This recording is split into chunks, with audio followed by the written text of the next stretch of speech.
बिहार में हुए एसआईआर बवाल के बीच सुप्रीम कोर्ट सख्त हो गया है। कुछ दिनों पहले चुनाव आयोग ने एसआईआर प्रक्रिया पूरी की और उसके बाद कहा कि बिहार में 65 लाख लोगों के नाम वोटर लिस्ट से काटे जाएंगे। चुनाव आयोग ने जैसे ही यह फरमान सुनाया, विपक्ष बुरी तरह भड़क उठा। नेता प्रतिपक्ष राहुल गांधी ने चुनाव आयोग पर कई संगीन आरोप लगाए और कहा कि वोटर लिस्ट में बड़े स्तर पर धांधली हुई है और इस तरह ऐसा पहली बार हुआ कि भारत के चुनाव आयोग पर इतना बड़ा आरोप लगा हो और आयोग की तरफ से कोई ठोस जवाब अब तक न आया हो।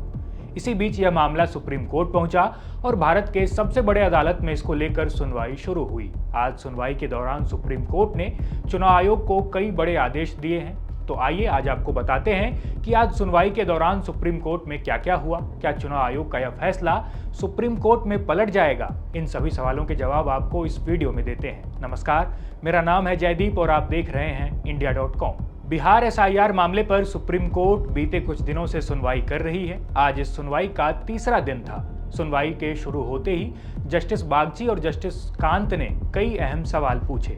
इसके बाद सुप्रीम कोर्ट ने चुनाव आयोग को आदेश दिए कि जिन 65 लाख वोटरों के नाम काटे गए हैं, उन सभी वोटरों के नाम वेबसाइट पर डाले जाएं और उसकी जानकारी जनता के लिए आसानी से उपलब्ध कराई जाए। अदालत ने व्यापक प्रचार और ट्रांसपेरेंसी सुनिश्चित करने पर भी जोर दिया है। सुप्रीम कोर्ट के इस एक्शन के बाद चुनाव आयोग भी हरकत में आया और निर्देश दिया है कि लिस्ट बूथवार बनाई जाए और वोटर इसे ईपीआईसी नंबर के माध्यम से चेक कर सके। लिस्ट में नाम ना होने का कारण स्पष्ट रूप से लिखा जाएगा। साथ ही जनता को यह सुविधा भी दी जाएगी कि वे आधार कार्ड की कॉपी लगाकर अपना दावा कर सकें। इसके साथ ही आयोग ने कहा कि काटे गए वोटरों के नाम जिला स्तरीय वेबसाइट के अलावा यह जानकारी स्थानीय मीडिया और आधिकारिक सोशल मीडिया चैनलों पर भी व्यापक रूप से प्रचारित की जाएगी। इससे लोगों को अपने नाम की स्थिति आसानी से पता चल सकेगी और लोकतांत्रिक प्रक्रिया में ट्रांसपेरेंसी भी बढ़ेगी। आपको बता दें कि हर बूथ लेवल ऑफिसर यानी बीएलओ काटे गए नामों की लिस्ट पंचायत भवन और ब्लॉक ऑफिस में भी लगाएंगे। साथ ही नाम छूटने का कारण भी स्पष्ट रूप से दर्शाया जाएगा। जिलेवार लिस्ट को राज्य के चुनाव आयोग की वेबसाइट पर भी अपलोड किया जाएगा। सुनवाई के बाद चुनाव आयोग के खिलाफ दलील दे रहे वकील प्रशांत भूषण ने कोर्ट रूम की बहस की सारी बातें बताई। आइए वो भी आपको सुनाते हैं। बिहार के एसआईआर पर आज सुनवाई हुई, जिसमें कि इलेक्शन कमीशन की बात भी सुनी गई। कोर्ट ने इलेक्शन कमीशन से पूछा कि भाई तुम लोग के पास अगर ये जो 65 लाख लोग जो पहले लिस्ट में थे और ड्राफ्ट रोल में नहीं है, जिनका नाम ड्राफ्ट रोल से हटा दिया गया है, अगर उनकी लिस्ट है तो उनको तुम वेबसाइट पर क्यों नहीं डाल देते? तुम लोग कहते हो कि भाई बूथ लेवल एजेंट्स को दिए हैं। भाई जो ऑर्डिनरी सिटीज़न है, वोटर है, वो booth level agents political parties के ऊपर क्यों निर्भर रहे? तो तुम लोग वेबसाइट पर डालने में तुमको क्या दिक्कत है? तो उन्होंने बोला कि हाँ, वहाँ करने के बाद बोला कि हाँ, हम डाल सकते हैं।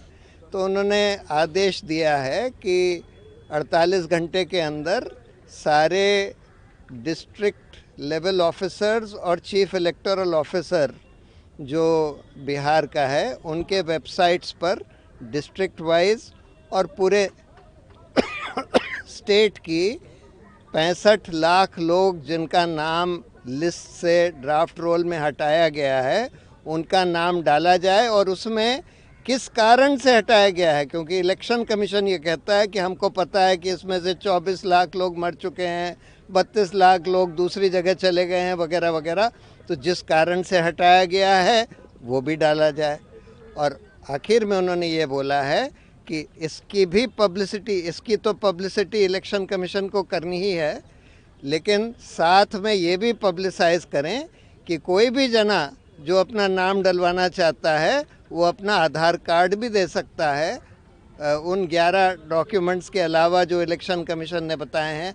अभी तक देखिए, आधार कार्ड के ऊपर इलेक्शन कमीशन कह रहा था कि नहीं, हम ये नहीं लेंगे, लेकिन कोर्ट ने बोला है कि तुमको ये लेना होगा और तुम इसको एडवर्टाइज़ करो। और साथ में ये भी बोला है कि ये जो लिस्ट हैं, ये जो बूथ लेवल पर भी बूथ लेवल ऑफिसर्स के दफ्तर में या ब्लॉक डेवलपमेंट ऑफिसर के दफ्तर में डिस्प्ले करी जाएं कि ये 65 लाख लोग जिनका नाम हटा दिया गया है कौन है, किस कारण से उनका नाम हटा दिया गया है, जिससे कि लोग देख सकें। लेकिन इस बीच सबसे बड़ी अदालत यानी सुप्रीम कोर्ट यहीं नहीं रुकी। आदेश दिया गया कि हर बूथ लेवल और डिस्ट्रिक्ट लेवल ऑफिसर से रिपोर्ट लेकर सुप्रीम कोर्ट को सूचित भी किया जाएगा और उसके बाद फिर से अगली सुनवाई 22 अगस्त को होगी।